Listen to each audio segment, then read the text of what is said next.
Kind of didn't really interact with her.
Battery. That's the battery. Oh, probably not. What is? Oh, yeah, let's look at the board.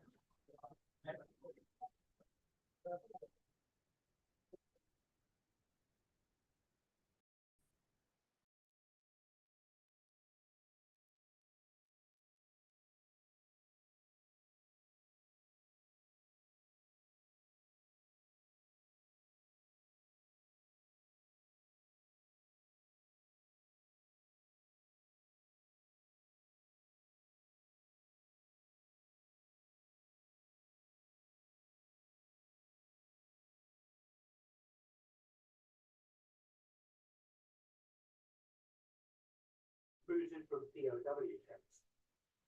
The first French collaboration is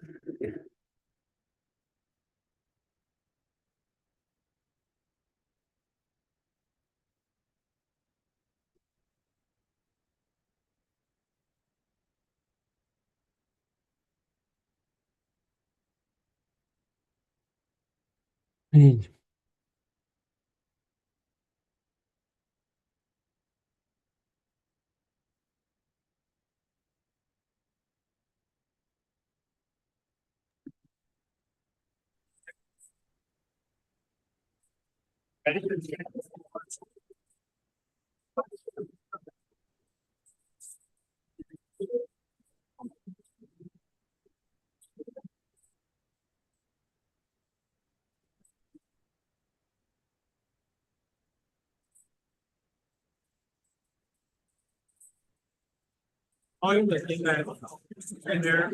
You wanna talk about it so that it sound.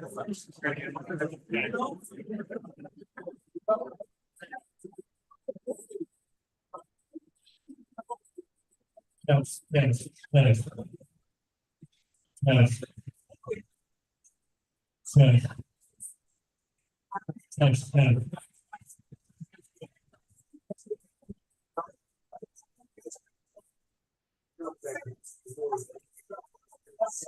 Yes, yes, yes, Western allies having pushed yes, yes. to the right. 1,340 men was nonetheless accumulated by many experienced soldiers and many ideological followers of Hitler and the Nazis.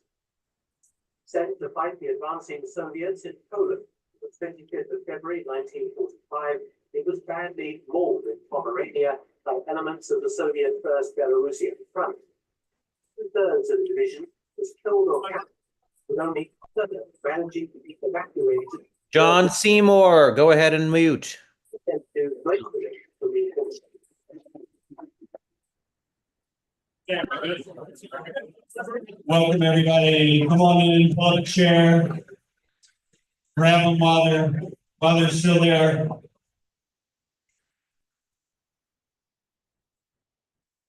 Come on in, pull up a seat. We've got a packed agenda tonight. We've got a really exciting meeting. Thank you so much for being here to the February meeting of the Arlington County Democratic Committee. My name is Steve Baker. I'm chair of the committee. Really excited to have everyone here tonight. How many people are here for the first time tonight? Big round of applause for everybody that's here for the first time.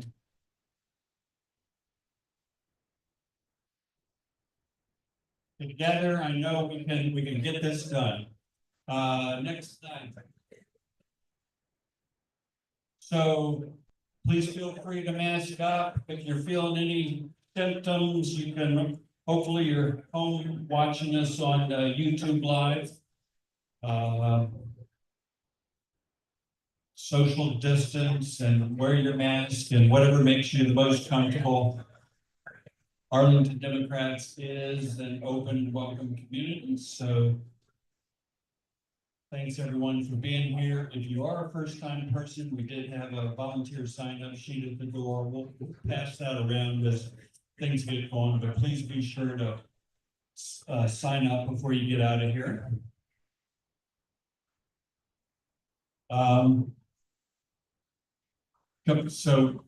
We had a longtime precinct captain passed away last week, and we just wanted to sort of honor her memory. Ginger Ansell was a precinct captain when I joined the committee. Her service is Friday at 10:30 a.m. If anyone wants information of that, just reach out to me and share at arlingtondemocrats.org. But Ginger will be sorely missed. Also, we'd like to have a moment of silence for the victims of Flight 5342 and the Black Hawk helicopter. So we will observe that moment of silence right now.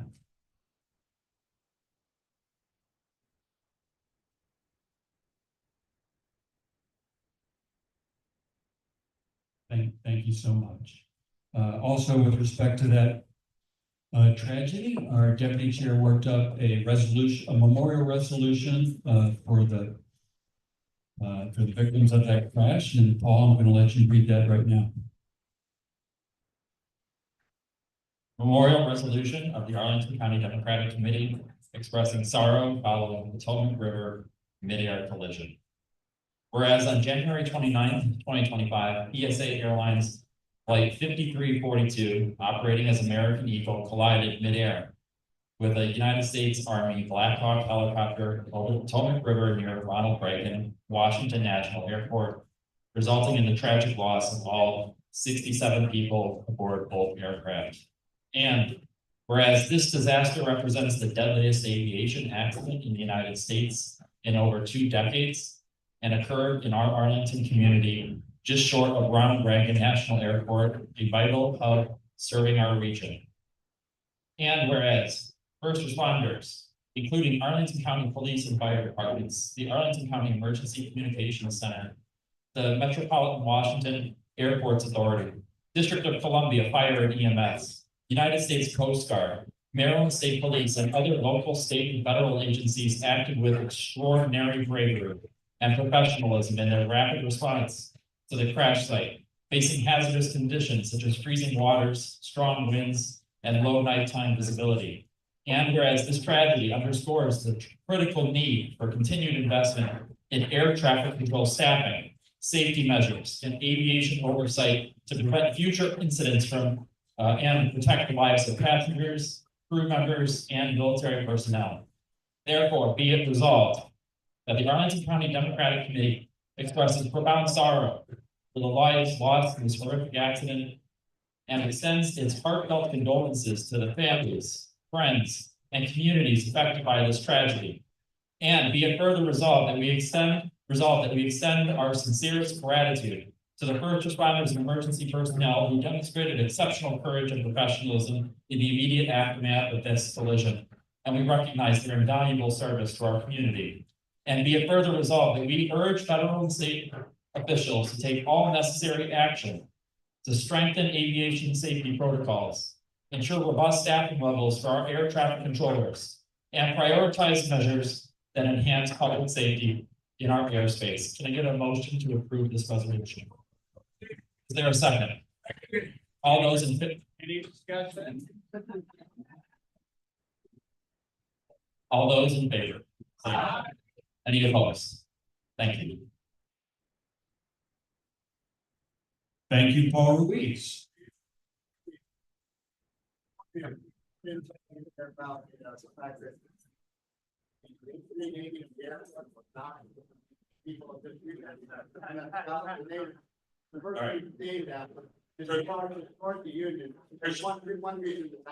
Understood. Thank you. Next slide, please. And we got some extra chairs on the side. Anyone standing in the back, and there's some extra chairs over here. Next slide.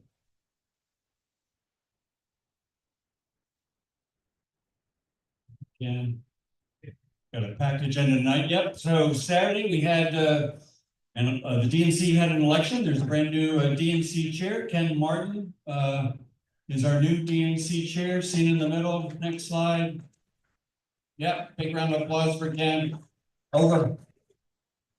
Overwhelmingly won, and he's was part of the Chairs Association. He's been Minnesota State Party Chair for 14 years. He started as a labor organizer. He was saying all the right things in his campaign, making state party strong, helping local committees, making local committees stronger, doing a better job with data. So excited to see him get to work. And I think David Hogg, maybe the youngest member elected, right? Raina Walters Morgan, Vice Chair for Civic Engagement, a lot of terrific folks helping us at the top of the party now. Next slide, please.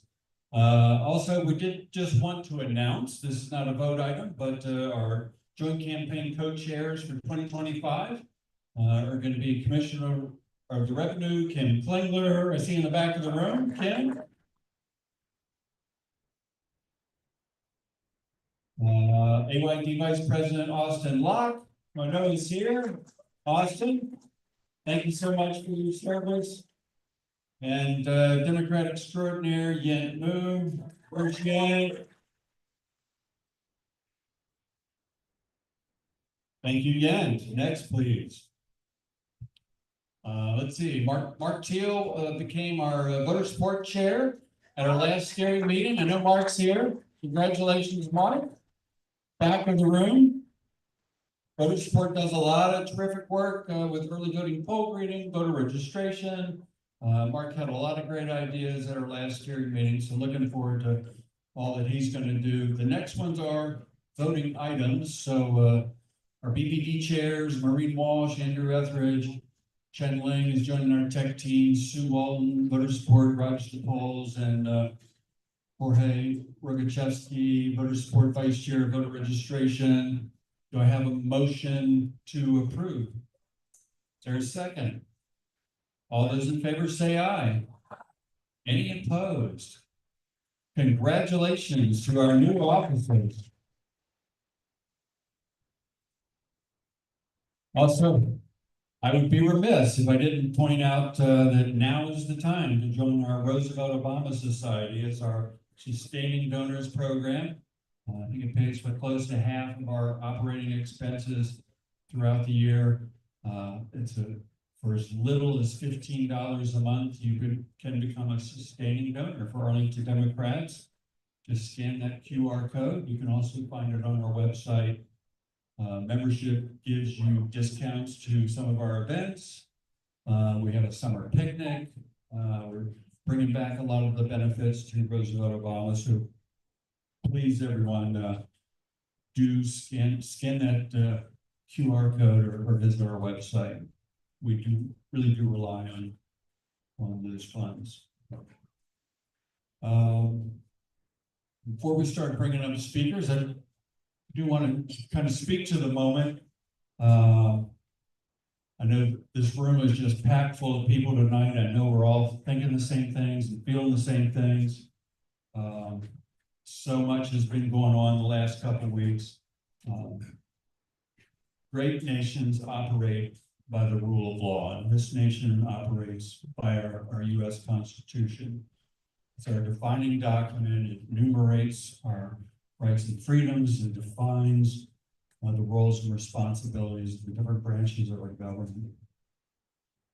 The current administration is deliberately sabotaging and destroying all of this for the benefit of a few oligarchs. They are operating most likely illegally and unconstitutionally. I'm not a lawyer. To take over our institutions. And the first time around, you know, we were told that there would be adults in the room that would just make sure that none of the crazy stuff would happen. And I never believed that was true the first time around. In hindsight, you know, it's certainly more true than it is today. This time around, there are no checks and balances. There is no adult immigrant. And the Republican caucus has just willfully ceding their rights and responsibilities to the president. So I know it's been a tough 2 weeks. It's not likely to get better anytime too soon, but I'm here to tell you that we are going to stand together and we are going to fight every step of the way.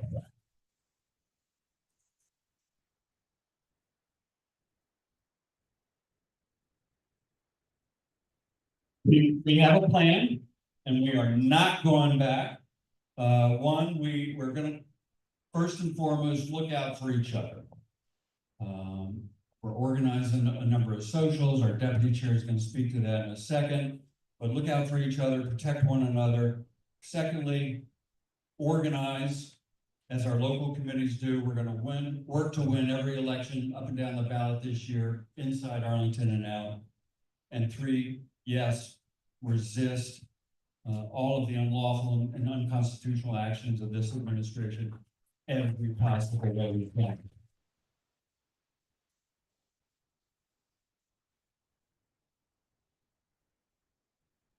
Martin Luther King said, the ultimate measure of a person is not where they stand in moments of convenience and comfort, but where they stand at times of challenge and controversy.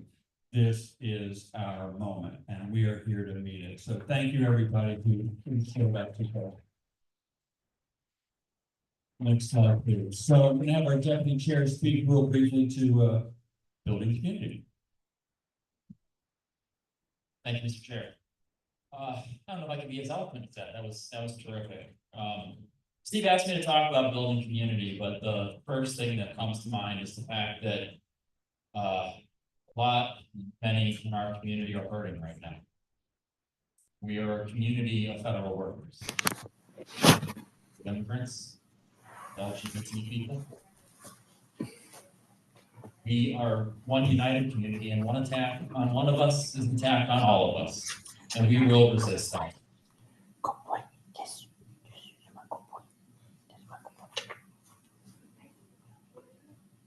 I want to begin this on building community on a little bit of a somber note, but I want to quote at length Russ Vogt to illustrate that this is a premeditated attack. This is not an accident. Here's what Russ Vogt, the now OMB director, author of Project 2025, said in a speech in 2023. He said of federal workers, when they wake up in the morning, we want them not to go into work because they are increasingly viewed as villains. We want their funding to be shut down. We want to put them in trauma. Anybody in our community should be experiencing trauma right now. When I hear him say that, I hear him talking about my friends and my neighbors, people that I know and have interacted with in my daily life, and it probably is many of you. And so my first message to you is that we're here for you right now in this moment. We're here to be a democratic community, and we're here to support you.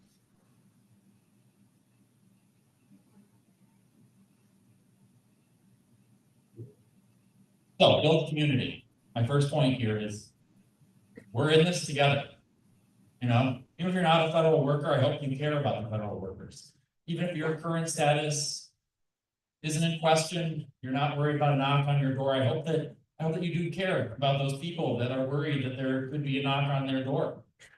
If you care about the LGBT people in our community who are really worried about their gender affirming care. We're Democrats and we're united by our principles. And so we have to remain together. And as part of that, the only way to survive is by taking care of one another. Foundational in organizing is the fact that we have to be at each other's back in this moment. We're not alone. Community is the foundation of all meaningful action, Helen Keller said. We have to first, if we're going to resist, build community amongst ourselves and be united in purpose. And so, next slide. As I talk about our democratic community here in Arlington, I'm not talking about, a bunch of fun social events the Democrats are planning in this moment. No, I'm talking about building social ties. If you're feeling alone in this moment, I strongly encourage you to talk about our Democrats and find opportunities in our democratic community to work with one another. What does that mean? We have a lot of foundational success in our democratic community that exists for you to just step right into. You'll hear in a little bit from Sarah Lanford, our chair of precinct docs, about their book fair. The Young Democrats are hosting craft nights, nature walks, yoga events. Beyond Arlington hosts phone banks. Those are really good for building community and meeting other people. Kip and Sarah often host them at their house. There's pizza and beer involved, and that's a lot of fun. And I would point out that each caucus that we have at Arlington Dems is a community. And that's why, as we're moving forward in the months ahead, we're also doing a number of monthly socials, really to give you an opportunity in different ways to engage with one another. So, next slide. We're going to start with a happy hour on February 11th, eat a social, low stakes. Feel free to come on out. We'll talk about the terrible things that this administration is doing and what we can do to move forward. March 10th, we're going to bring back Salsa Night with the Latino caucus. Yeah. Salsa Night's a lot of fun. we did this once, so it's an existing event at the Renegade in Clarendon. We took over the place. It was filled with Arlington Dems, and Arlington Dems were terrible dancers, including myself. I am Latino and I have terrible hip movement. You will not know it. I'm sorry to my community. March 10th, 7 p.m. at the Renegade. You can actually scan the QR code that's on your chair to register for that event. That's a $10 cover at the door. And then in April, we're going to host a paint and wine series event. So I'm throwing in a little bit of my own money to actually offer this at a discount. You register $30, you get to bring home a painting, and for $10, you have to buy a drink. So $40 all inclusive. And we'll pick a painting together and paint it, relaxing night. We'll talk to each other and that'll be that. And we're working on a May social event. So look out for the series. Steve is going to talk to you about organizing and effective action, but I appreciate all of you. We're in this together. Let's build our connections together. Thank you. Thank you, Paul.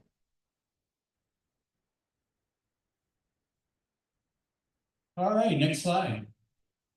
Yep. So next step is organize. There's plenty we can do right now. If you'll notice, there are a bunch of people around the room collecting petition signatures. Please raise your hands, raise your petitions if you can. Oh, they're all in the back of the room, front of the room. One thing you can do is help our statewide candidates get on the ballot. Reconnect with our 2024 volunteers, build relationships with community partners.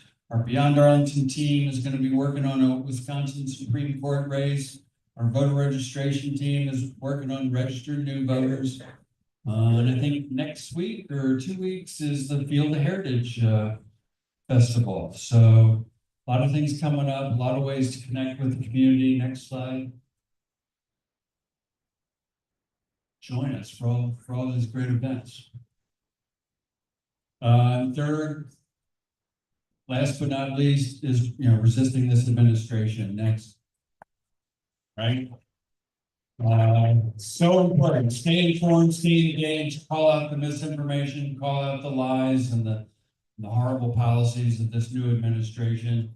We're going to have a number of issue forums, hopefully the first one later on in February with regard to the federal workforce. We have at least one speaker right now who's going to help federal employees figure out what their rights, what their options are.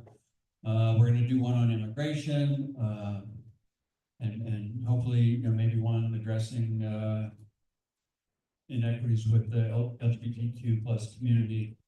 Next slide. If you go to our website now, we put up some immigration resources. So there's a lot of things there right now. Next slide. Go to Tim Kane's website, and there's a share your federal worker story on his website.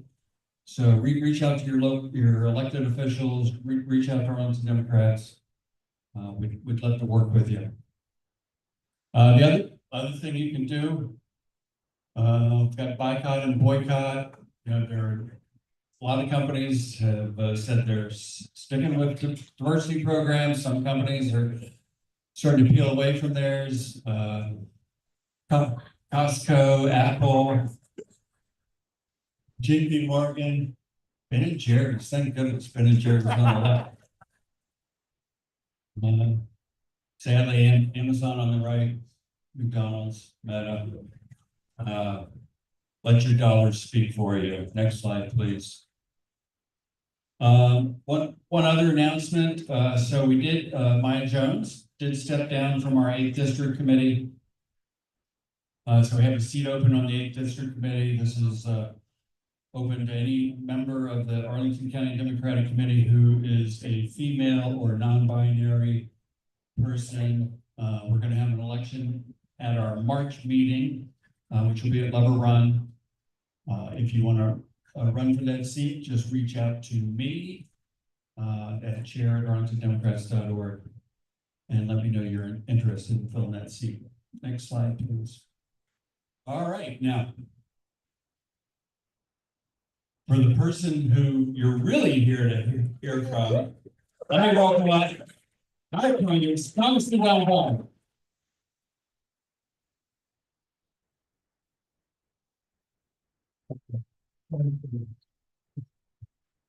Thank you very much.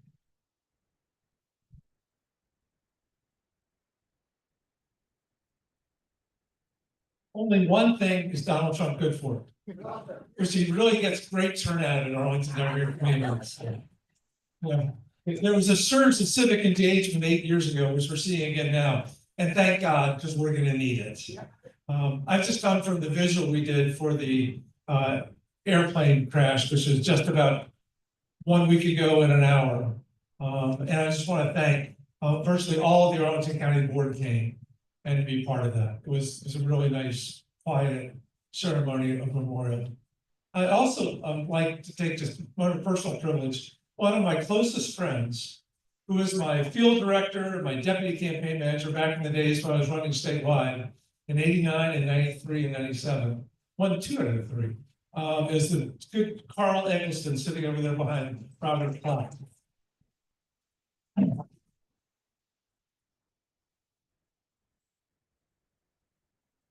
I'd love to tell Carl's story because we were both born in 1950. Probably the two oldest people in the room. And but when I was happily going to school, Carl lived in Prince Edward County, Virginia, which is the only school system in the country that closed its schools rather than integrate. They sold the school system to the new Prince Edward Academy for $10. And all the kids of color were forced to stay home for 4 years, educated at home. Some of the high school kids were lucky enough because the Quakers came down from Pennsylvania and took them to Pennsylvania to get a high school education. Most of them are doctors and lawyers right now. But Carl was among the younger ones who ended up getting his degree in this I think it was 2006. I remember because he sent me his report card as his Christmas card that year, all 4.0. He also was the first African-American ever elected to the Farmville Town Council.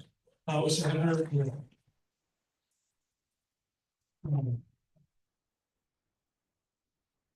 But I came here to talk about chaos because we're seeing it like we've never seen it in the American government before.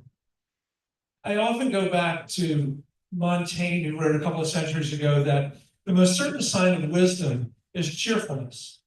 So I try to be cheerful all the time so people will think I'm wise and smart. But I tell you, it's been extraordinarily hard for every one of us these last couple of weeks. Since Election Day, but especially since about January 1st.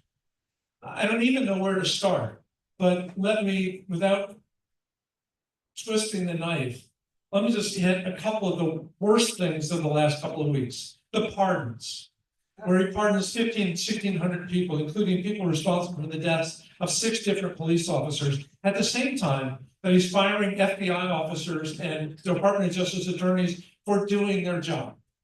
He released the felons, a felon releasing the felons for this. We have the freeze, reversed in part, but still an awful thing. You know, as a member of Congress, it's very clear in the Constitution that Congress authorizes the spending, appropriates the spending, signed by the president, never gives the president the power to impound it, especially on that basis. The cabinet appointments, Hegseth, I know the wife beater and alcoholic, Patel, who vows revenge on everyone, RFK Jr., I don't need to say more, and Tulsi, who could never pass a security test on her own. Then the retirement scam.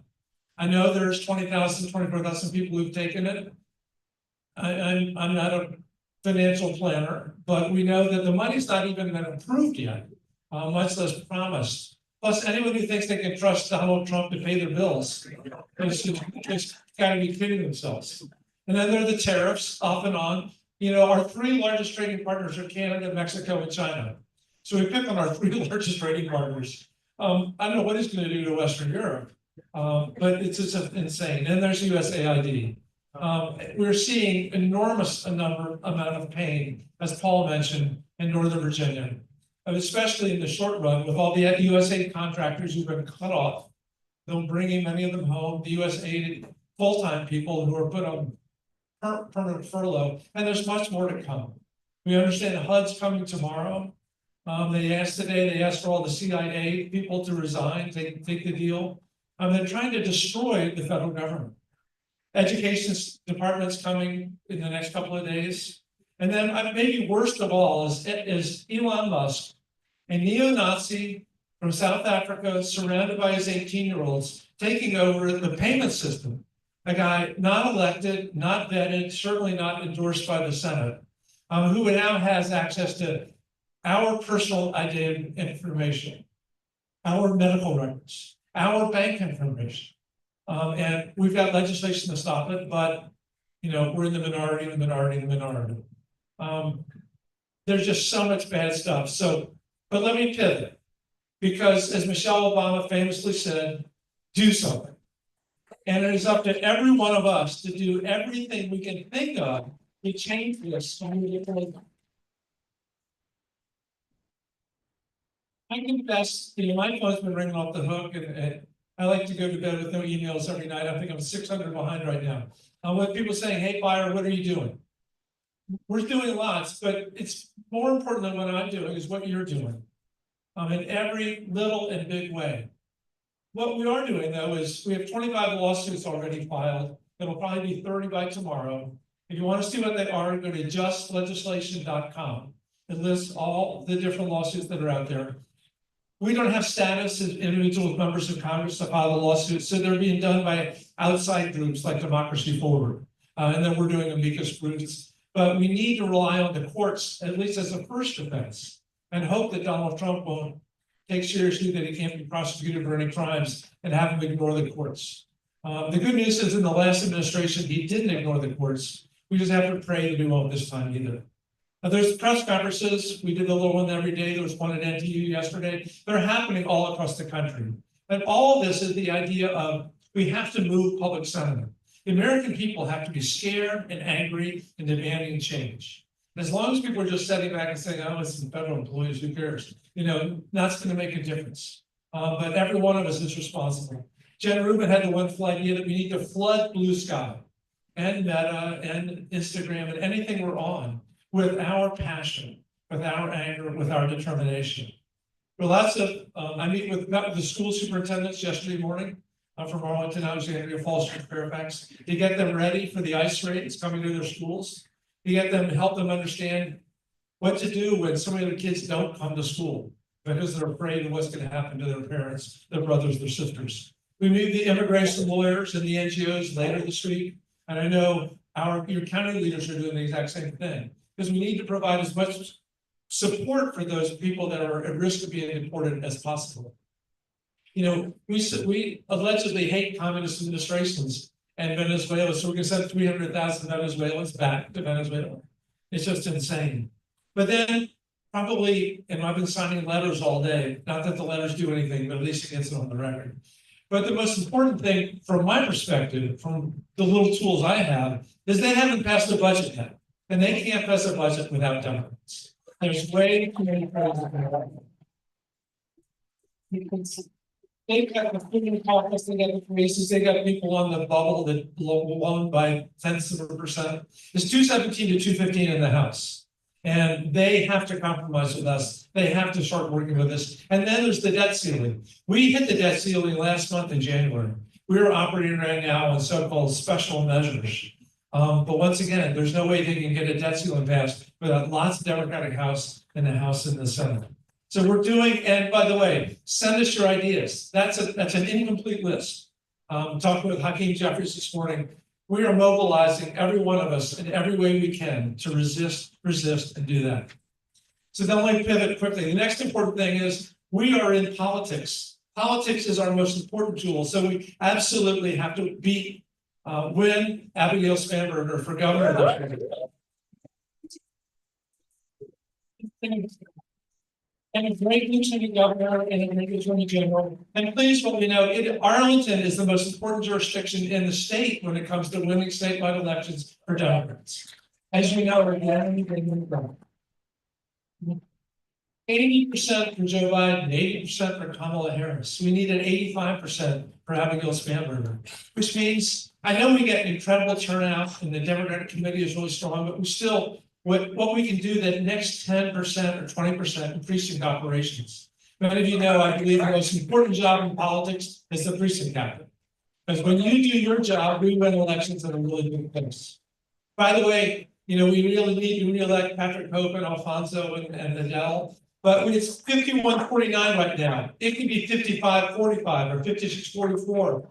Not in Arlington, but with the work that you do for the candidates all over the state, which includes, by the way, giving money. And then I'm the finance chair for the D-Trip. We are going to take back the U.S. House in 2022.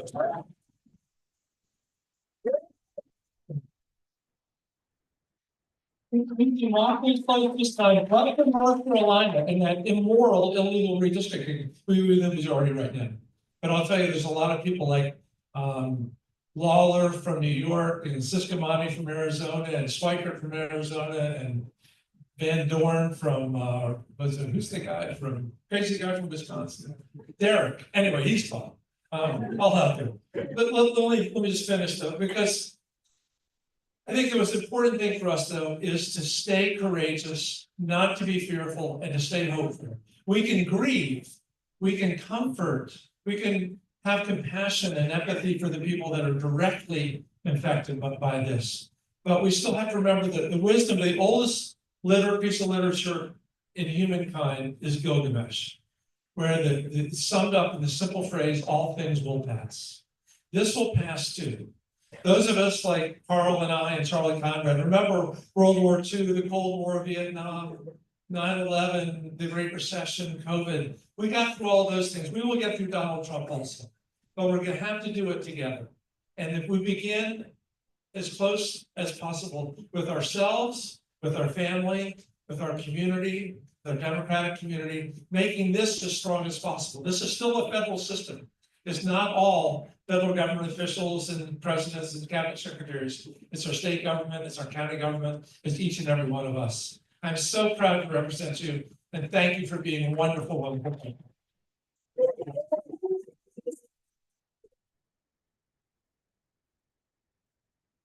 Round of applause for our Congressman Don.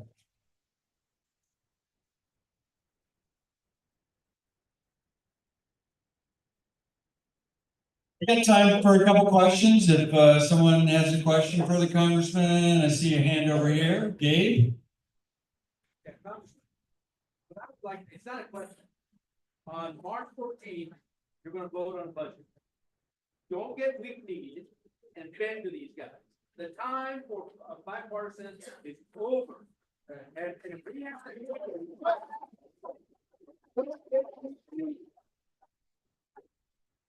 Dave, I completely agree with you. And I'm old enough that I'm perfectly happy to take hard votes. And the worst they can do is throw me out. So absolutely, we're not going to be weak-kneed at all. And in fact, we have not been. I love serving with Hakeem Jeffries, and he is to be a great, great speaker of this country. And one of the things he's been able to do is keep us almost all virtually united on these issues. 215 people voting together, which you can't say for the other side. Yes, please. What can we do about USAID being closed, being rolled into state? I don't understand. I know we can protest, and I know we can raise our voices, but what can we do to legally fight this? Well, the legal suits are in, and there will be more suits coming. The folding into state almost certainly is unconstitutional without congressional action. USAID was created by an act of Congress. And exactly, my grandmother spent the last 15 years of her 50-year federal career working for USAID, so very close to my heart. They can do a lot of things in the short run. What the biggest thing I think we can do is tell the USAID story with the contractors and the people that work directly. Get on social media and tell people what you do. We make Brian Schatz Senator from Hawaii very eloquently the other day talked about how for every dollar that we invest in foreign aid, we save $3 or $4 or $5 in defense. Gene Bingman said we would have to double our defense budget if we got rid of our foreign aid. Instability anywhere in the world becomes instability here. And by the way, if the great conflict of the 21st century is the United States versus China, or our system of government against the autocracy and the dictatorship, we've just opened the door for China in countries all over the world to project their power and their influence. So it's really important that we make the argument about this foreign aid, USAID, is critically important to America's.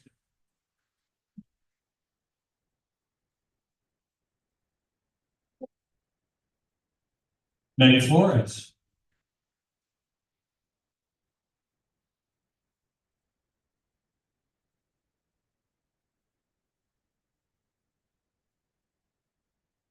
She asked why haven't we brought articles of impeachment yet again? I keep thinking about treason, actually.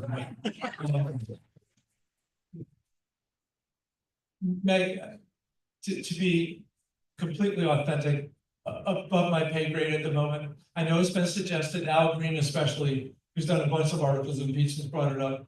And our leader, Hakeem Jeffers, said the time is not yet right. But please don't think that we're not thinking about it and planning. So understanding, of course, in the House and the Senate that we will probably never get a vote, but that's not a reason not to do it.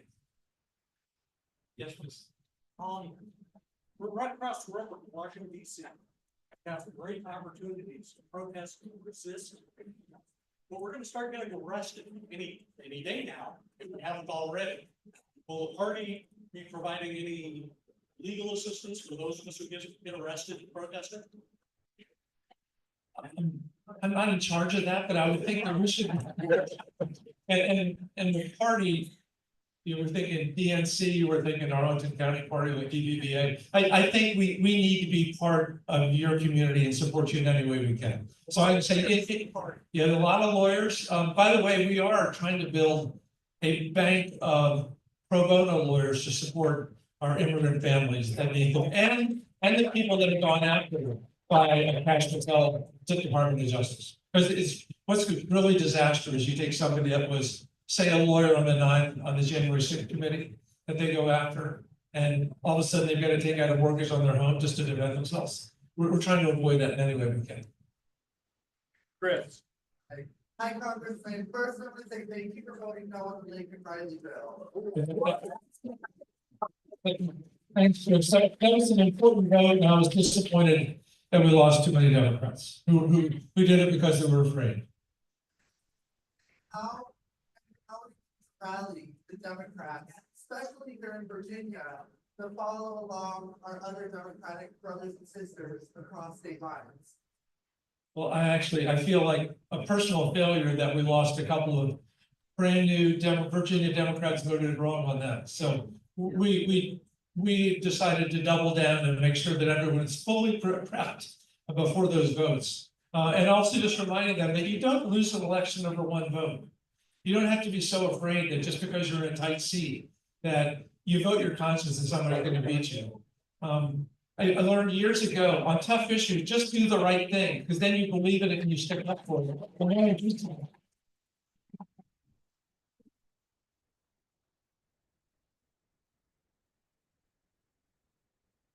Thank you so much for coming. We really appreciate it. Maybe we need the representatives and senators to go out and do this. But my question, it has to do with the TV ads that Trump is putting on now about all the good things he's doing.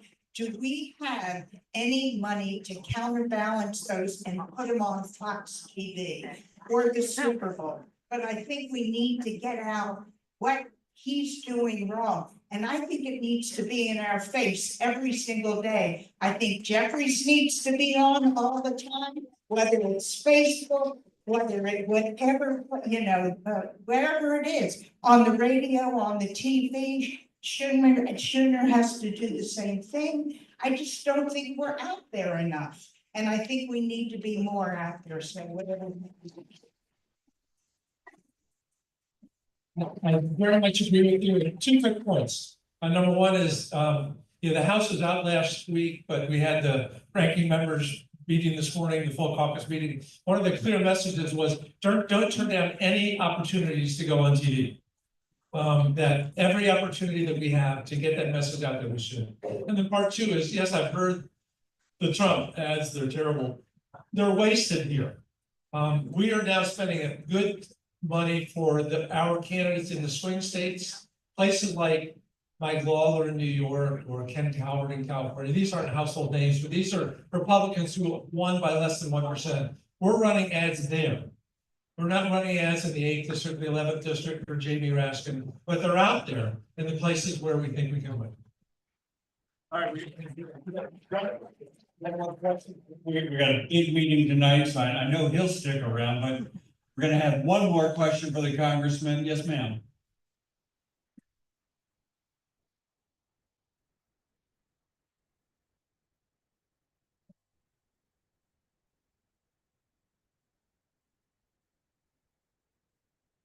Let me break the data into two sections. On the one hand, many federal employees were downloading data back in November and December to be able to save it.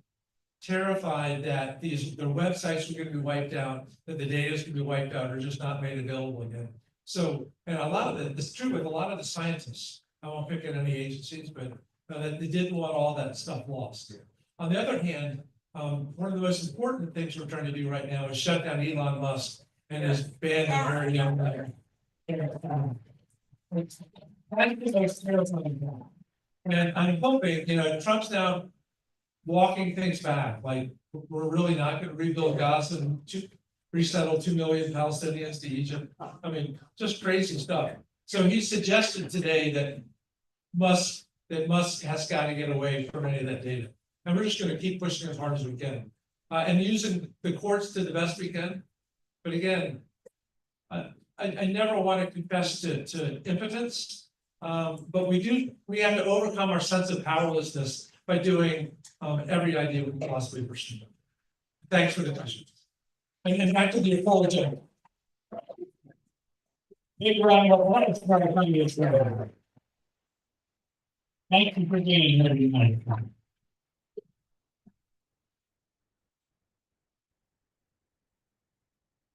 All right, we do have a packed agenda. We're mixing it up a little bit, so we're going to hear a few brief updates from different areas of our committee, and then we're going to go straight into the candidate speeches. So let me welcome up our Chair of Precinct Operations, Sarah Lanford.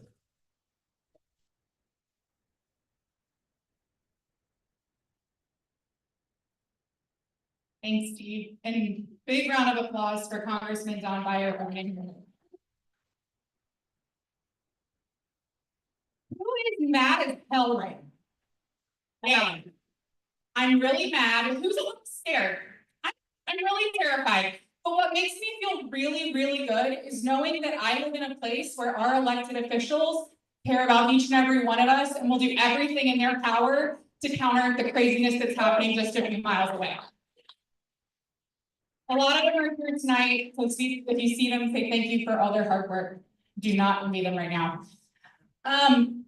As the congressman just said, one of the most important jobs you can have in the party is as a precinct captain.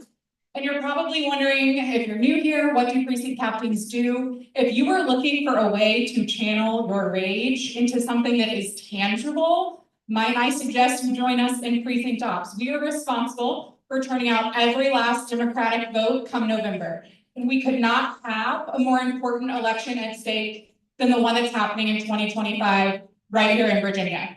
One, because over my dead body will Winsome Sears be my governor next year. But two, because we're a bellwether. And if we turn up for Virginia and show them that in no way do we endorse what's going on the Hill, we'll send a message across the entire country that this shit's not gonna happen anymore, okay? So it's up to us to set that stage for the rest of the states around the country. So we're gonna do everything in our power to elect a Democratic governor, because that's also really important for enshrining a lot of our rights in the Constitution. It's really important that we retain our majority, a very slim majority in the House of Delegates. And we do that by turning out every last vote in Arlington. We have to do that to offset the other parts of the state. So like I said, it couldn't be more important for us. Of course, Arlington is going to be blue. It's blue because everyone in this room organizes their butts off all year to do that.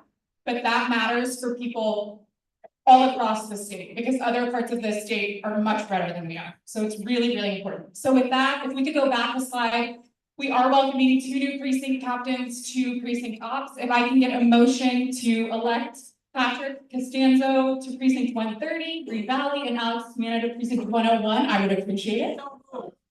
Second, thank you. All in favor? I dare you to oppose. Okay, big round of applause for our 2 new precinct captains. Now we can go to the next slide. If you would like to help us organize in your local community right here in Arlington and turn out the votes in your neighborhood, come find me after this meeting and I can tell you exactly how you can do that. If you're a precinct captain in the room right now, can you just wave your hand? Look at all those people. They're incredible. We have 126 precinct captains. We have room for more. These are the folks who are working around the clock to make sure that we wake up on November 6th with a Democratic governor, lieutenant governor, and most importantly, an attorney general who can protect our rights. Like I said, come find me if you want to get involved. Next slide, please. Okay. And we have a lot of trainings for the precinct captains who are in the room. I sent this in an email on Sunday, but we're going to have some great trainings this year. We're going to have one just in a week or so on what's at stake in 2025, although we're hearing a lot about that right now. We're going to go over precinct level turnout data. We're going to set some goals for November. And we're going to hear about all of the really close races that are coming up in Virginia and how we can help folks in those districts win so we can retain our House majority. We're going to have a precinct captain retreat for new precinct captains in March. So if you want to be a precinct captain and you're like, oh my God, that's really scary, I don't know if I can do that, don't worry, we will train you up. And then for everyone else, we're going to have a volunteer list management training on Saturday, April 12th. So just save the date. We will get you trained. We're going to record these and send them out if you can't join us. Next, please. Okay, I heard about it earlier, but just to go into a little bit more detail, we are formalizing our book club this year. This was us last night. We had so much fun. If you want to be part of that next month, we're reading All of the Colors of the Dark. Fran has already read it. She says it's really good. And we'll be meeting the first Tuesday of the month, every month except November 5th, which is election day. We'll be meeting the day, the following Tuesday. Next slide. These are all of the books we will be reading if you want to take a picture. So you can place your holds at the library now. And you'll see we have some Heritage Month picks too, so that we're kind of reading some relevant things in line with some great monthly celebrations. Next slide, please. That is it for me. Like I said, please come find me. We want you to be involved. We can give you a tangible way to get involved right now. Do something, come work with us. Thank you so much for being here tonight and taking that first step. Big round of applause for Sarah Langford and Frank Jackson in the back of the room. Thank you both. Appreciate the opportunity. The most critical area in Arlington County Democratic Committee. Now we've got a report from our new voter support chair, Mark Teal.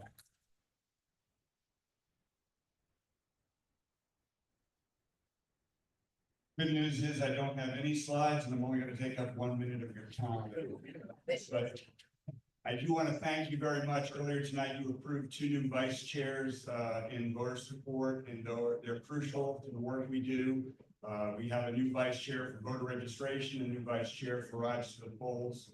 I think voter registration gives us something tangible that we can work on immediately to try to win this next election. We'll be strategizing how we can maximize that. We'll be working together with outreach and with precinct operations. If anyone's interested in doing activities with voter support, please come and see me after the meeting, or feel free to reach out. And we'd be happy to have your support. In addition, even though we've got 2 new vice chairs, we still need more. If you're interested in early voter poll reading or rides to the polls, we have vacancies in both those areas. We do have 2 outstanding people there, so you wouldn't be working alone, but they do need help. So if you're interested in being a vice chair or just helping out with early voter poll reading or rides to the polls, again, please reach out to me right after the meeting. Thank you. That's all I have.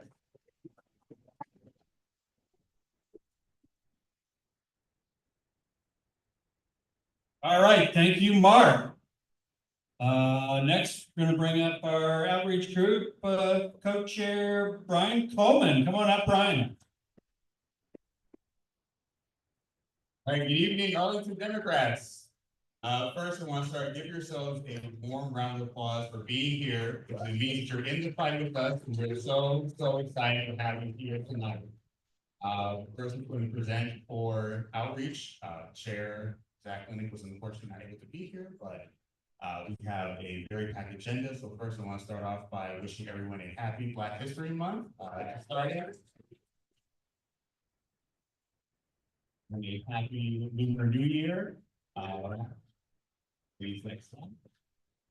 So this is our team with Zach Linnick and I as co-chairs for the outreach team. We have a very packed and powerful team that are working day and night to make sure that we get out the Democratic message throughout all of Arlington and build the community that our deputy chair talked about earlier today, because this is one of the most important moments of our lives in this nation's history, and we want to be prepared to meet that moment.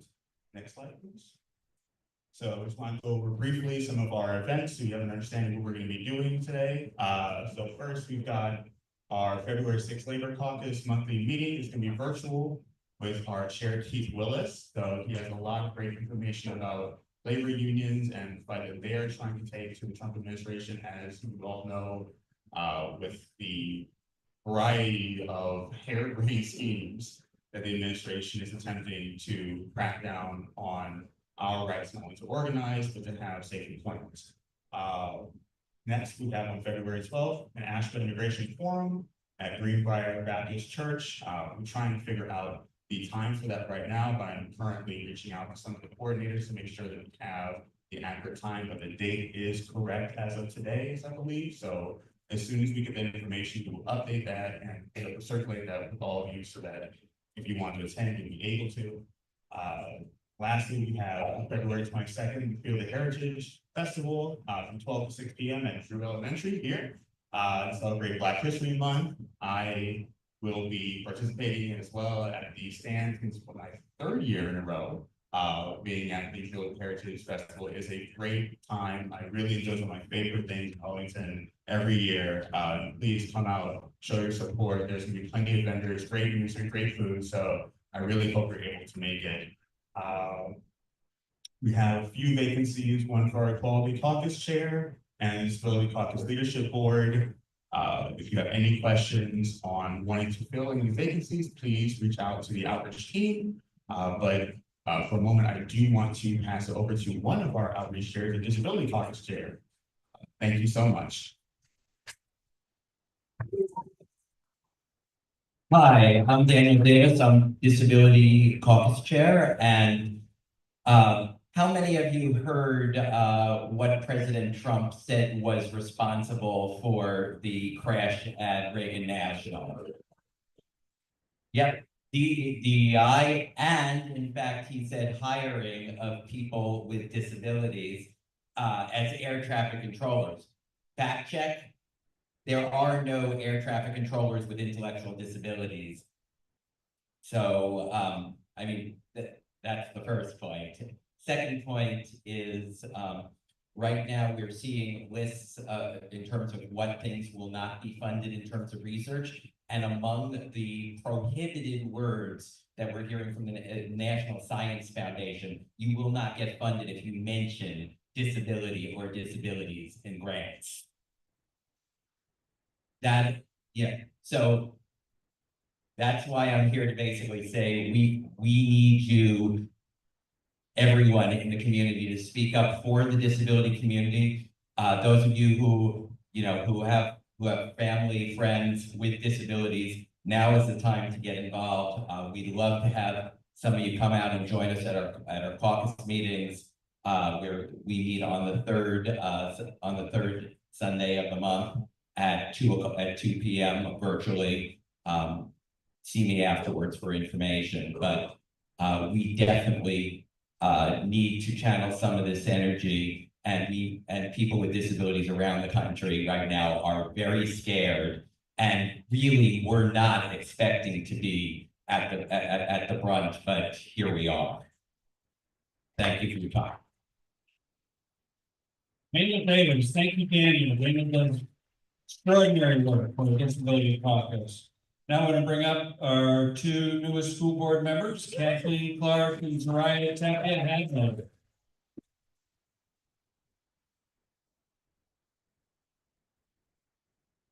When Zariah and I asked to talk tonight about community because it is who we are and what we do. I heard something this week at work that I want to share with everybody here tonight. Community is the new resilience. Zariah and I are your two newly elected school board members, and many have reached out to us looking for help, support, and reassurance. We represent communities that are attacked by this administration. And it's horrifying to think that as a school system, we have to literally put out memos to protect students and about how we're going to take care of kids. That is absolutely horrifying to me that we are having to do that almost on a daily basis just to keep our kids safe. And as we are trying to navigate how to support our kids in our amazing public school system,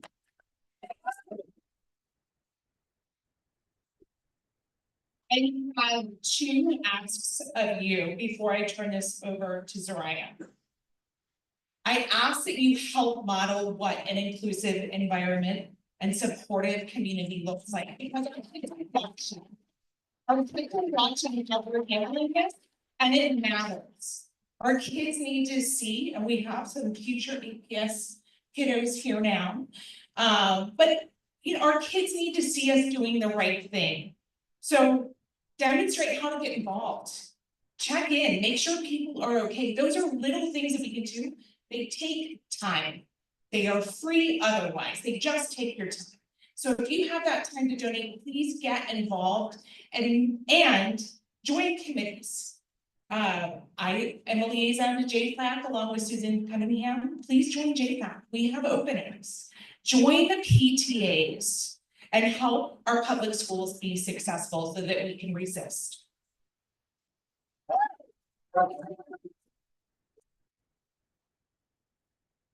Hi, everyone, and so great to be here, and I'm a neighbor here in Green Valley. For those of you who are from here, great to see everybody, and thanks for what a wonderful turnout.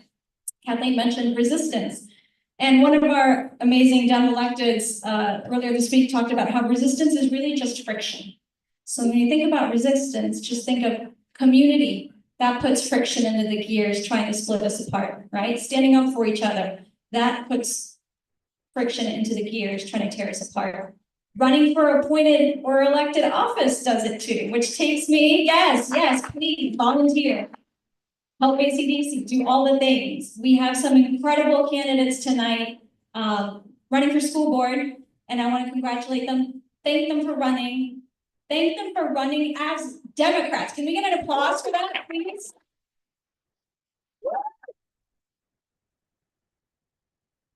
Because not everyone is willing to do that, to step up and take the mantle for what you stand for, vocally and unabashedly. So we want to thank them for that. I want to thank everyone in this room who helped get Kathleen and I into the school board seats that now, thank God, we are there. Yes. I hope you're seeing the fruit of your labor to have those of us, and along with our colleagues, who are fighting for our kids every day. So to that end, to the school board candidates, I say, look around you. The people in this room are who will get us through to the caucus. We'll get caucus turnout.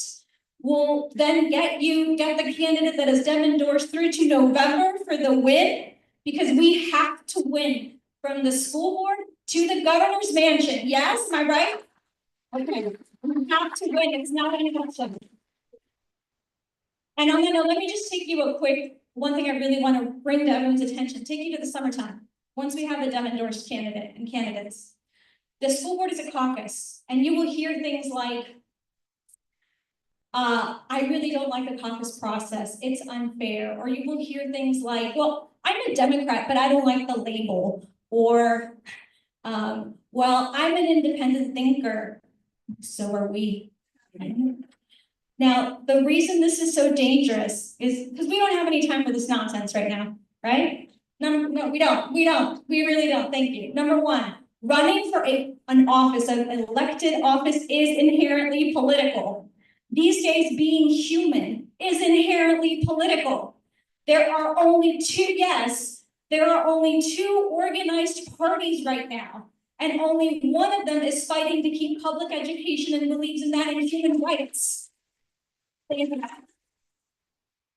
So the only question in my mind is what am I gonna do to make sure that Democrats win? Because if we don't win, we don't govern. And if we don't govern, we're seeing what happens, right? The stakes are too high. We have to jump in and we have to win first. And then we get to do the work. So thank you to the school board candidates again, because the caucus is or putting yourselves through this rigorous, organized process. Thanks to everyone in this room who understands that the house is on fire. We can argue about the window frames later. But right now, we have to band together. We need to win. And with that, why? Because united we stand, divided we fall. That's right. Thank you.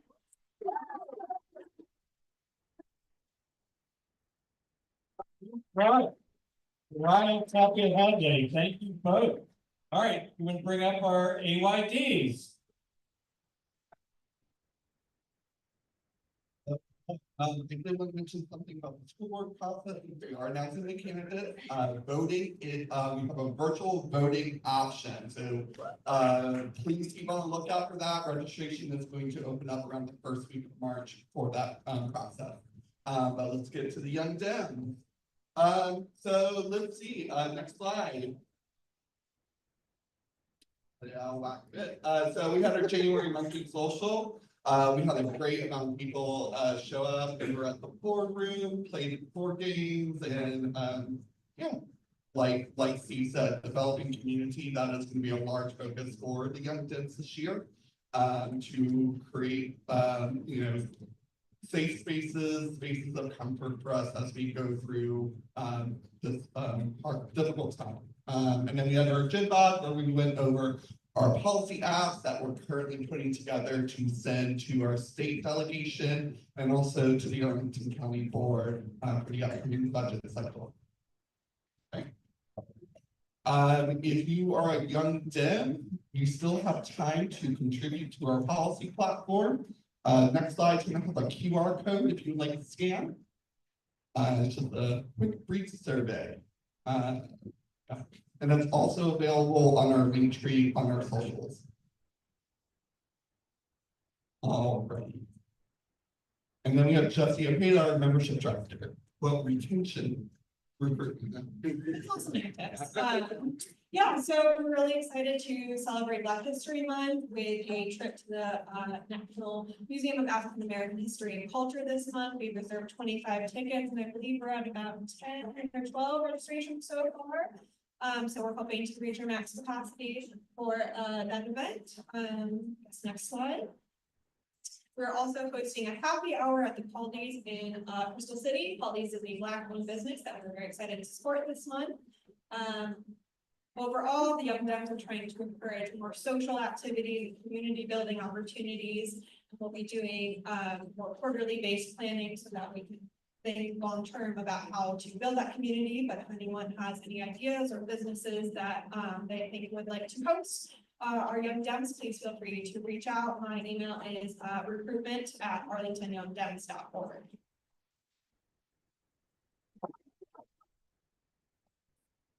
Of course, it's the beginning of the year, which means it's going to be convention season for us. But kind of to start off, I think we can all say it's been kind of a rough series of weeks. Many of the AYD folks, we work in the Department of Education, we work at USAID, we work at Planned Parenthood, or all of these organizations who are currently being affected right now. We're the children of immigrants, the children of air traffic controllers, nurses, and international aid workers. Every day we go out and we try to make the world a better place despite the adversity that we're facing. But frankly, Trump and the shadow president Elon Musk are attempting to destroy everything for us. Our jobs, our identity, and our community. Our members are terrified, but we're not backing down. We're showing up, we're organizing, and we're fighting. And to do that, I need your help. We are going to send one of the largest delegations to the state convention that we've ever seen. We are gonna try to pay for 30 members because I told you 20 last month, but we had such great traction. We're now over that 20 number. So we need to raise a little bit more money. So if you could, next slide, Sam. If you could scan this QR code, it's more than just a donation. It's standing in solidarity with us. Contributing says that the next generation of Democratic leaders are someone that you trust and someone who you want to see succeed. But the one thing we need for you guys tonight is to believe in the next generation. And it starts with taking out your camera phone, scanning this QR code, and giving us the opportunity to send 30 young people to state so that we can vote on policies, meet new people, and build that future that we want to see. So whether it's $10, $50, or something that sets off the fraud alert on your bank account, every little bit counts. Because frankly, if you don't invest in us, who will?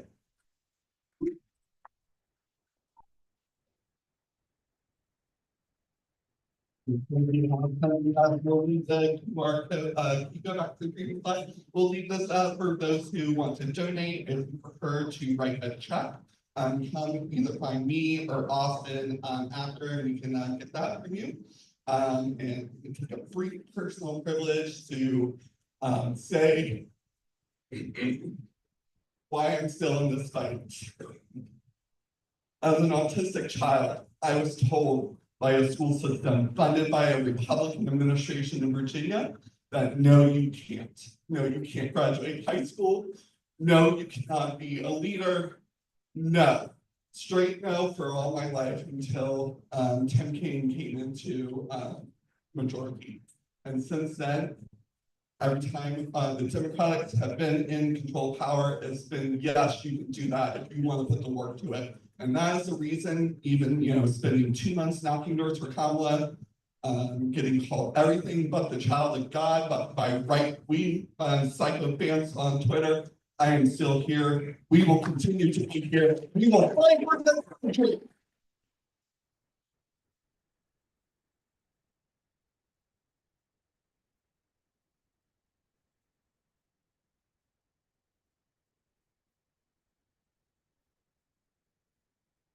So yes, I am exhausted. It's been a long 2 weeks. I'm not sure if I'll have a job in the next 3 months. But they will have to take me kicking and screaming before I stop working for this party.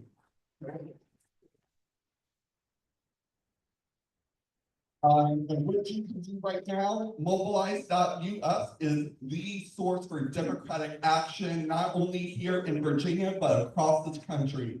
We have threats in North Carolina where Republicans are trying to invalidate 60,000 votes to take a Supreme Court seat. In Wisconsin, we are fighting for our lives to keep our Democratic majority on their Supreme Court. It doesn't stop at the White House. They will come for every level of government. And we need to do everything we can every day to take back this country. Thank you. Thank you, Brian. Big round of applause. Brian from the Democrats. Thank you, Brian from the Democrats. Now.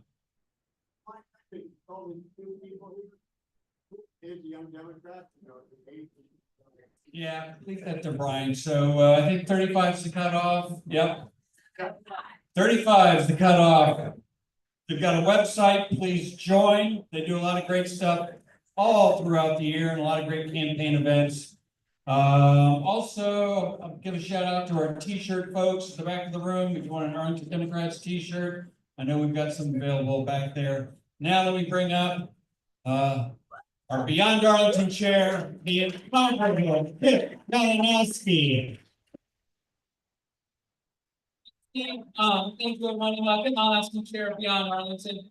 So we need to fight back. We need to fight back. The wannabe fascists want you not to have hope. They want you to be afraid. They want you to go, let's say, I can't take it anymore. I'm not going to pay attention. Now, I'm not saying don't take a break, catch a breather, but we're going to build community and we're going to fight back. And we're going to say, we'll take a look at it right now. And I have some good news here. So first of all, take a look at this. There have been 2 special elections within the last 2 weeks. In one in Iowa, the Democrats flipped a seat that the Republicans had held, that Trump won by 18 points. We won it by 4. That's flipping it by about 21 point flip. So, huge margin in Iowa. In Minnesota, we won a race by 91-8. That's about a 14 points better than Kamala Harris did. Now, I'm not just saying this because it feels good to say this. I'm saying this because this is about power. This is about taking power back. So on this next slide, we'll see that we've got a Wisconsin State Supreme Court election coming up on April 1st. This Wisconsin State Supreme Court is at 4-3. It is right on. Democrats have the edge by 1 seat. A Democrat is resigning. So there is a spring special election on April 1st. We need to win it. We are calling tomorrow at the home of Sarah Florence and myself. Tomorrow night, we're calling in Wisconsin there, but you can call virtually anytime between 9 a.m. and 9 p.m. Central. Also, if Democrats continue this overperformance of 14 points, then we can win special elections like New York 21. Lisa Stefanik is leaving her congressional seat. Bye-bye. And that gives us an opportunity to take back that seat. We won a seat last year in New York. The poll said we would win by 1 point. We ended up winning for Tom Suozzi by 8 points. And Rose Dottie and a whole bunch of us went up there to the campaign on exactly that. On April 3rd, that is when we have the filing deadline for the Virginia House of Delegates, and that's when we know who our Democratic nominees will be. So right after that Wisconsin special election, the Supreme Court election, then we'll switch gears and focus on Virginia all the way throughout. But everything we do in Arlington is hugely important to making sure that we win the governor's race, the lieutenant governor's race, and that all important attorney general's race. We got to win all 3. So just things to know about Susan Crawford. This is our state Supreme Court candidate who the Democrats have endorsed in Wisconsin. She's about voting rights, about reproductive health care, and about workers' rights. The Republican, on the next slide, is right here, and is of course against all those things. I mean, just look at this guy. But extreme anti-abortion, against voting rights, against fair maps. He needs to be defeated. We will defeat him, but we got to do it together. Next up. So this is what it looks like. A whole bunch of us are calling at my home. Everyone is welcome. All of you are welcome at my home. If you can't all fit, you can make calls. We have the Wisconsin virtual link on here. But please, calling feels good. Taking action feels good. We'll have a QR code. So we're doing that. We're doing it tomorrow night.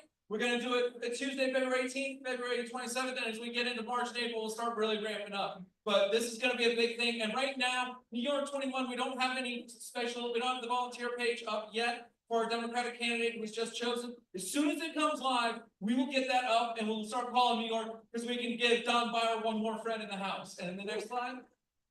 So here is the volunteer sign up. We have got all these opportunities. This is one that please take out your phones because this Google Doc is what that QR code will take you to. If you take a picture of this will take you to the QR code, and there we've got the place to make calls. For the calls into Wisconsin, the calls, as Brian said, Republicans are trying to steal a state that Allison Riggs won in the North Carolina Supreme Court race by 724 votes. So we're trying to call to defend votes there. And then we also have an opportunity to do postcards. Josh, can you say a word about that? All right, raise your hand if you've done Blue Families postcards before. We are doing them again. Next slide. Yeah.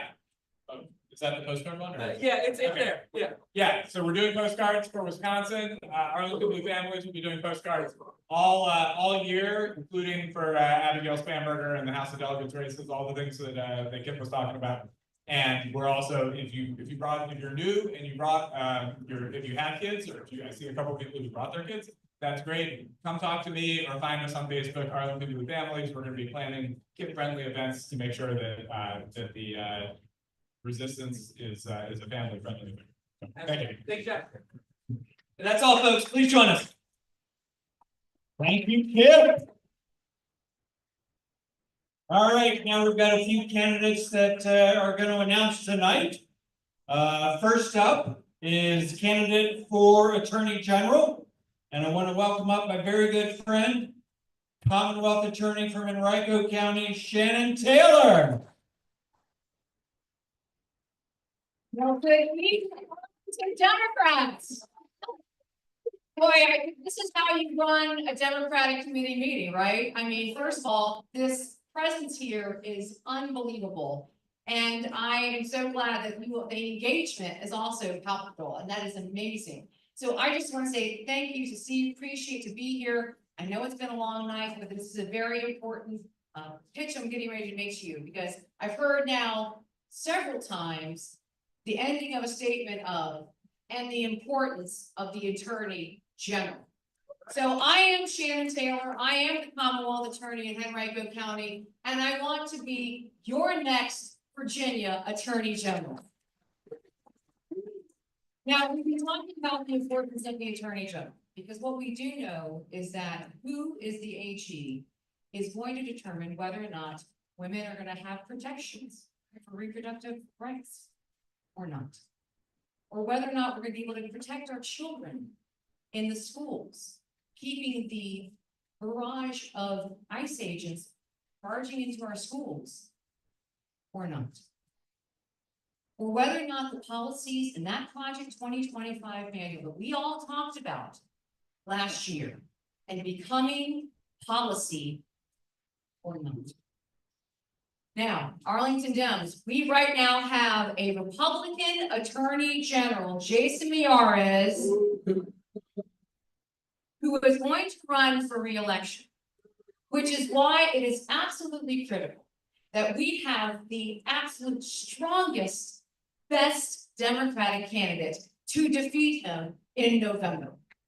And that is why I am here before you, because I want to bring my 30 years of being a lawyer. I want to bring my executive experience of having run one of the largest Commonwealth attorneys offices in this Commonwealth since 2012. And I want to bring my electability of winning 4 contested races in a county that started off red, but has been trending blue, thank God, to that race to beat Jason Miyares in November. My office has been doing the hard work. We've been taking the illegal guns off the street. We've been prosecuting the violent crimes. We've been holding people accountable, but we can still do it and be compassionate for those individuals who find themselves in the court system because of behavioral health issues, mental health issues, socioeconomic factors, substance use disorders. And in Henrico, we've been able to create those diversionary tracks to get people healthy, to give them second chances, and to get them back on their feet to be with everything that's good in this world. And we've been doing great work, human trafficking. My office has been a leader in demonstrating how we can be effective in investigation and prosecuting, and again, taking women who've been traumatized and reuniting them with their families. We're getting them back in a good job. We're getting them back in a healthy place. I will tell you that it is important because not only are we talking about the good work that we've been doing in Henrico County that I would like to bring to the next level, but we also have to remember those rights we've got to protect. And that's why on the day of the Dobbs decision, I, along with other prosecutors, got on that national stage and said, I would never prosecute a woman for choosing to have a reproductive health procedure. I would never prosecute the doctor or healthcare provider who engaged in those very personal relationships. And that's why Arlington Dems, it is more important than ever to make sure that we have the right Democratic candidate. So I'm ready to bring my battle-tested personality, my experience to the polls, and want to be part of that blue wall that we are seeing with our Democratic legislatures and our amazing congressional district, like Congressman Don Beyer, who has been stepping up. So Arlington Dems, I'm going to stick around. Thank you very much. There's going to be a meet and greet for me on Sunday that we're going to have posted on the Arlington Dem calendar. So for those of you who'd like to meet me in a little more intimate setting than having all these beautiful people here, I would love to see you on Sunday in Arlington. And this is not the last time you will see me. You will keep seeing me over and over again. Thank you, Arlington Dem. Thank you, Shane Taylor. Big round of applause for Shane Taylor. Be sure to sign everyone's petition before you get out of here. Next, we have a candidate for the first district in the House of Delegates. And hopefully I'm do your name justice. Let me welcome up Arjun Srikanth.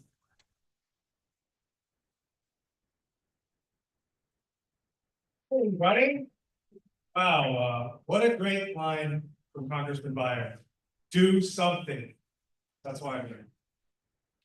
Good evening, everyone. A big thanks to the Arlington Democrats, all of you here tonight, and those of you watching online for allowing me to speak in front of you. My name is Arjun Srikanth, and tonight I'm announcing my campaign to be your next delegate for Virginia's first district. Thank you. I want to tell you all a little bit about who I am. I'm the son of two brave young souls who traveled across the world to make a better life here in the United States. Actually, if it weren't for America, my parents would have never met. You see, back in India, they came from two different states, two different worlds, really.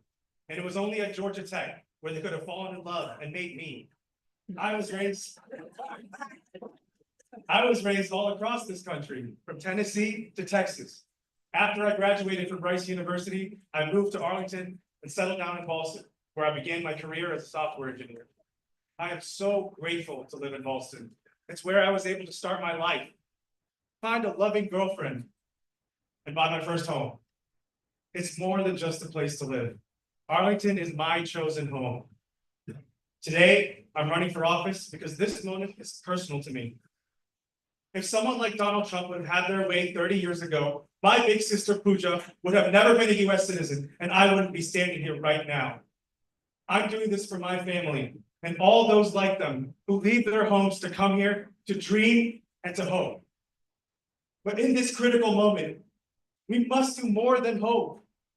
Righteous duty compels us to action. I know many of us in this room are concerned about how the current administration will affect our lives, our communities, and our children's futures. So many of us here are employed directly or indirectly by the federal government. And with an overreaching executive causing chaos in our civil service, it's time to admit that we're in a crisis. But I know that we're resilient. And as your delegate, I will fight to make our communities even more resilient by passing legislation to protect the rights of our most vulnerable Virginians and to invest in a more diverse local economy. And we don't need to stop there. We don't need to simply react to what goes on in DC. We in Virginia can provide an alternative vision to show America a better way forward. As a new homeowner, I know firsthand the struggles that folks my age face when they're trying to start a family and when they're trying to buy a home. We must give people an affordable opportunity to live, raise children, and age in place in their own communities, where they work and where they shop. I believe that Arlington can develop in the right way by building up along our metro corridor and by investing in our schools, our firefighters, and our police. I promise as delegate that any budget I put forth will address these urgent needs in our community. We all know that Arlington is only going to grow, so it's just a matter of if we plan for it now or react to it later. As delegate, I also promise that I will fight to introduce home rule in the Commonwealth of Virginia. We should not need to approach the General Assembly hand in hand, begging for them to solve our neighborhood issues like banning the use of gas-powered leaf blowers on our streets. I will fight to return local decision-making to where it belongs, local communities. In closing, I want to take a moment to acknowledge Delegate Patrick Hope, who has served this district and this community honorably for the last 15 years. But in this critical moment, we need a different kind of leadership. As your delegate, I promise that I will always be available. I will always be a text or a phone call away personally. I will never be above this community. I will be of this community. And I promise that in times of crisis such as this, you'll never have to ask where I am. I will keep Virginia moving forward, always forward. And with all the strength and energy that the Almighty has granted me, I promise to fight for you. Thank you. My name is Arjun Srikanth. I'm running to be your delegate for District 1, and I hope to earn your vote this June.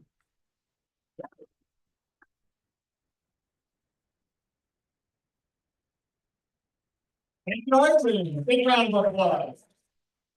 All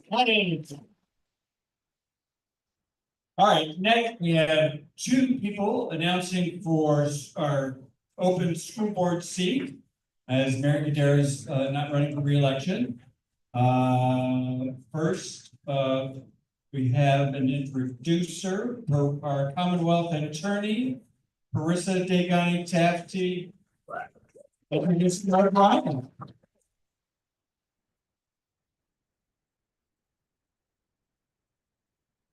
Hi, friends.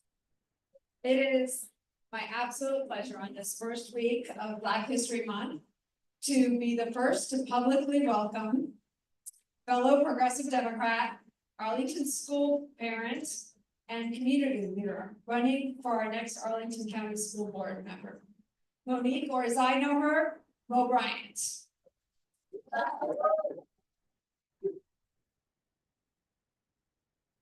Mo moved here 13 years ago to ensure her son would receive the education he deserved. She turned to this school right here, Drew, where her father attended. And since then, each of her children has attended Arlington County Public Schools. And if Mo looks familiar, maybe you've seen her co-host the Arlington County Juneteenth celebration, or co-chaired APS school bond campaign, or maybe you're one of the 15,000 people who signed her Play Fair Now petition after Wakefield football players were racially harassed by opponents on the field. She advocated for those kids, and all the way to our state legislature. But Mo's greatest impact has been outside of the public eye, tutoring students at Virginia Gardens, leading honest and life-changing conversations. First, as a 10-year volunteer, and now as the executive director of Challenging Racism, where through this work, she supported our schools, she supported our churches, our interfaith organizations, and groups like the National Education Association. Mo is the best our community has to offer. Once you hear from Mo, you'll know that she's not a politician, but a public servant. Someone who, like me, didn't aspire to be in office, but has been called to public service. Once you hear from Mo, you'll know that she is a ray of hope for this community in the hardest times. Once you hear from Mo, you'll know why she's exactly who we need to make the Arlington School a safe and welcoming place for all of our kids. And once you hear from Mo, you'll know why she has my support, and I hope yours as well, to be the next Arlington County School Board member.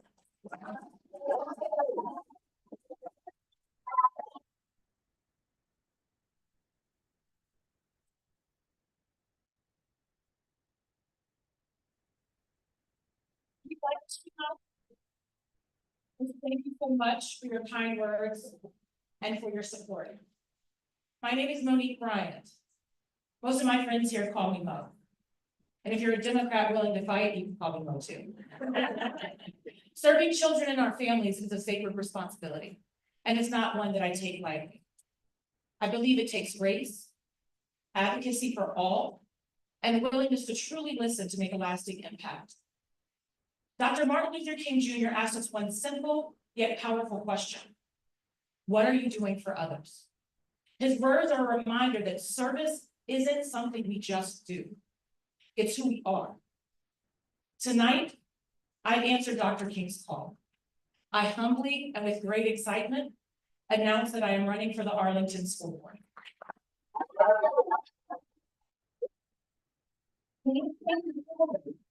Because I believe that every family deserves the opportunity to thrive in an environment that values equity, belonging, and the limitless potential within them.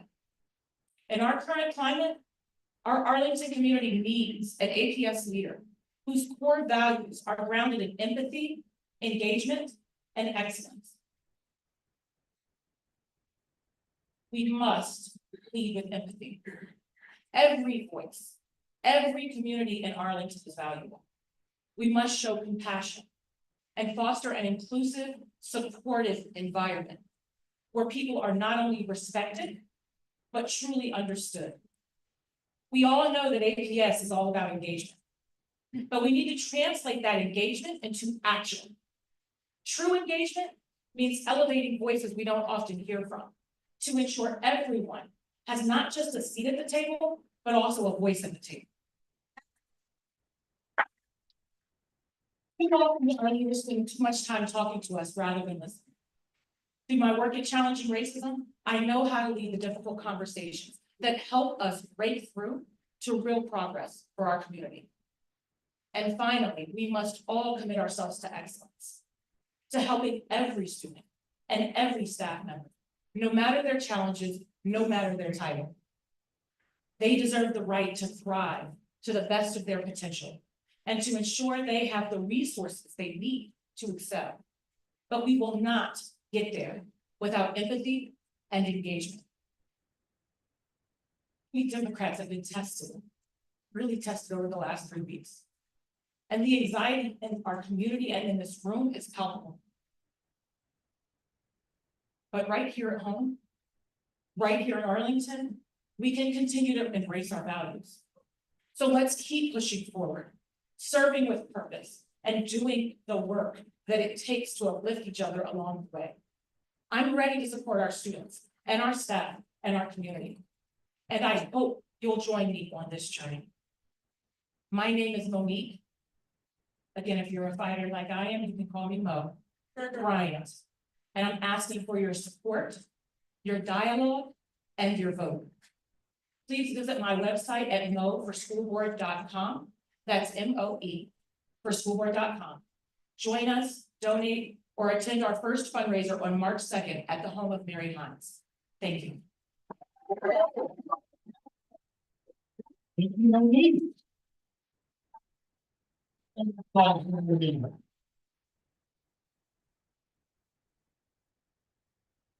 We have another school board candidate announcing tonight. I want to recognize our ADA Executive Director, June Prakash. And introducing her is going to be Josh Redhelm.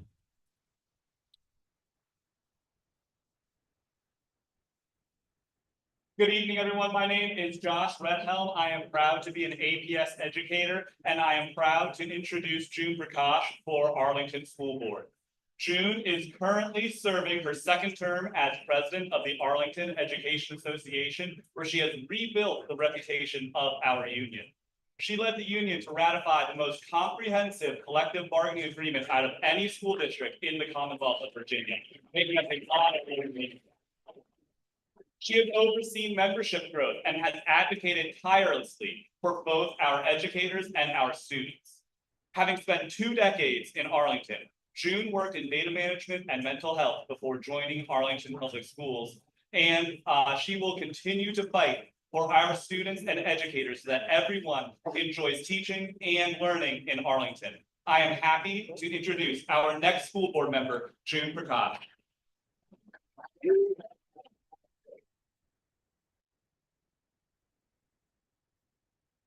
As an educator, it's hard to ignore the spelling error in my last name. All right, good evening, everyone. My name is June Prakash with 2 A's, not an E. It is with deep gratitude and humility that I announce my candidacy for the Arlington School Board. I've lived in this community for more than 20 years. I've been an educator since 2014. I am a parent to a sophomore at Washington Liberty High School. I watched him grow up in Arlington schools. I've seen the joys and the challenges that our kids face, and I felt the weight of wanting the best for him, just like all of you. Throughout my time here, I've been lucky to serve in many ways. As PTA president at Ashland, I was proud to help pay off lunch debt for our students, ensuring that no child had to go without. That experience reinforced how much we need to come together as a community and support one another. My time as president of our educators union has been another chapter where I learned so much. When I was first elected, things were tough. If you know, you know. But we didn't just survive, we worked together to secure the most comprehensive contracts for our educators in over 47 years. It wasn't just about negotiations, it was about showing our educators the respect and support they deserve. These years have taught me more about advocacy, perseverance, and the power of collaboration that I could have imagined. In these uncertain times, I believe it's more important than ever to have someone who knows the work inside and out. I've been training at both the state and national levels to fight back against the threats to public education. I've spent years studying our budget, learning the ins and outs of our school system, and building the relationships with leaders, educators, and community members. I didn't come out of nowhere. I've been quietly doing the work to make things better for all of us. Beyond all the experience and work, what I truly believe sets me apart is my heart. I've listened to parents, teachers, and students share their hopes, their frustrations, and their dreams. I've seen the tears. I've heard the stories of what's not working and what could be. It breaks my heart that we're still fighting for basic needs, but it also fuels my resolve to make change. I have had the privilege of working with many incredible educators over the year, and I know firsthand the sacrifices that they make. Our school board is full of wonderful people, but I believe what is missing is someone who has actually been in the classroom, someone who knows what it's like to face those daily challenges. Think for a minute about educators that have shaped your life or your child's life. What better way to honor them than by voting for one of their own? A fellow educator who truly understands what it takes to make a difference. I ask for your support, not because I think I have all the answers, but because I believe in our community and our schools. I've been doing this work for years, and I'm ready to continue serving with all my heart to make Arlington schools a place where every student, educator, and family feels valued. Thank you for listening, and thank you for your trust. I would be truly honored to serve this community. Vote for me, June Prakash, for Arlington School Board. Thank you.